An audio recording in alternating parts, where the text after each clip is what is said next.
Today I'm going to be showing you how to juggle 3 balls in just 2 minutes.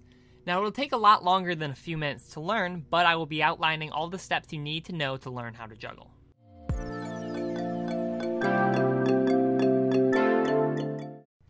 First, start with just 1 ball. Put your feet shoulder width apart, hands at your sides, and look slightly upwards. Do not watch the ball go into your hand, but instead focus on the ball at the peak, and your hands will know where to go.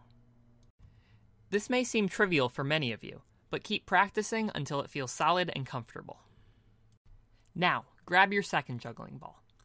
Many of you will want to do what's called a shower pattern, where one hand does all the throwing and the balls are passed from hand to hand. This is not what you want to do.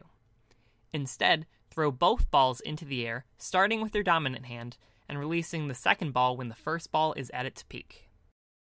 The balls will sort of make an X pattern in the air.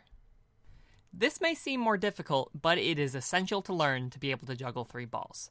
Practice this until you can do it consistently without dropping, starting from both hands. Grab your third juggling ball. Start with 2 juggling balls in your dominant hand and 1 in the other. Your first throw will be made with your dominant hand. You will do exactly what you did before when you juggled 2, except now as the second ball reaches its peak, you throw the third ball. Try and keep a similar tempo to what you see in the video. Many will try and rush the throws when they first start off.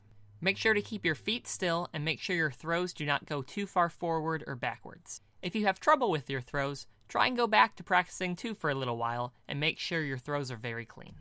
Start adding more throws once you feel comfortable doing 3 throws and catches. Slowly work your way up with more throws and catches until you can run the pattern for a longer time, and just like that, you're juggling. Hopefully you found this helpful. Thank you for watching.